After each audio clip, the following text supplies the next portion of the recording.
Hello friends, নানান ব্যঞ্জনে তোমাদের সকলকে স্বাগত জানাচ্ছি। আজ আমি এখানে চাল কুমড়োর পুর বানাবো। তো চাল কুমড়োটাকে দেখো এইভাবে গোল গোল করে কেটে নিয়েছি, একদম কচি চাল কুমড়ো। আর এই যে খুব মানে সরু, আমি একটু তেড়াবেড়া কাটা হয়ে গেছে আর কি। আর এখানে আমি ছোলার ডাল সিদ্ধ করে নিয়েছি, এটা নারকেল দিয়ে তারপরে জিরা আর তেজপাতা, এলাচ, দারচিনি আর হলো টমেটো ফোড়ন দিয়ে নিলাম। আর নারকেলটাকে এরকম পেস্ট করে নিয়েছি, নিয়ে এখন এর মধ্যে ডালটা দিয়ে দিচ্ছি। তারপরে বড়াটা বসাবো।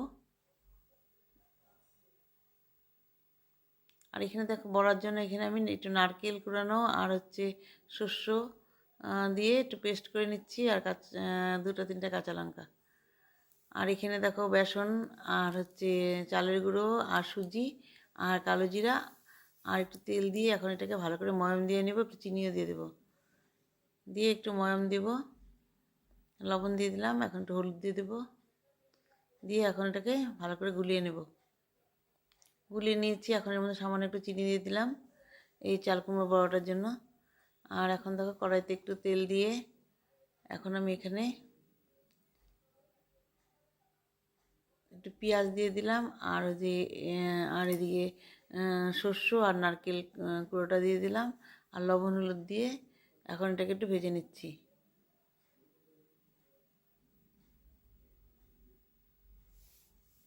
আর এদিকে দেখো পুরগুলোকে আমি আগে এগুলোর মধ্যে লবণ মেখে রেখেছিলাম চাল কুমড়োগুলোর মধ্যে, আর এখন এইভাবে পুরগুলোকে ভিতরে ঢুকে দিচ্ছি।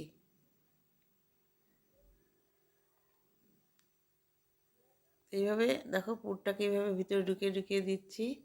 এই পুরটা একটু মানে নষ্ট হয়ে গেছে, ফেটে গেছে, আর মানে কাটার সময় আর কি উল্টাপাল্টা হয়ে গেছে। এখন আমি এইভাবে এগুলোকে এখন বেসনের সঙ্গে মিশিয়ে নিব।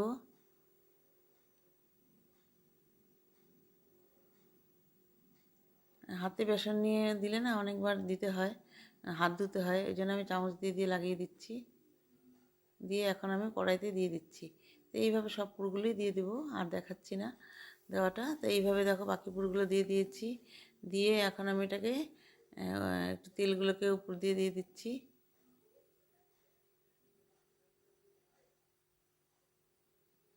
তেলগুলোকে উপর দিয়ে এইভাবে দিয়ে দিলে না আবার উল্টালে তাহলে আর কড়াইতে লেগে থাকে না। আর আমি এত রান্নাতে এত এক্সপার্ট না, মোটামুটি আমার রান্না দেখলে তোমরা বুঝতে পারছো আর কি, আমি এত এক্সপার্ট না রান্নায়। তো এইভাবে আবার উল্টে দিলাম, দিয়ে এখন আমি এটাকে এভাবে ভেজে নিচ্ছি।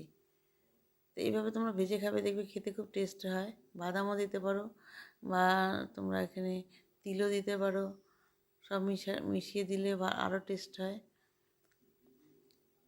তো এখন আমি এইভাবে পুরগুলোকে, আর দুটো আছে, ভেজে নেব। এইভাবে আমার সব পুরগুলো ভাজা হয়ে গেল। তো নতুন বন্ধুরা তোমরা যদি দেখে থাকো তাহলে প্লিজ একটু কমেন্টস করবে আর পাশে আসবে। আর পুরনো বন্ধুরা পাশে থেকো।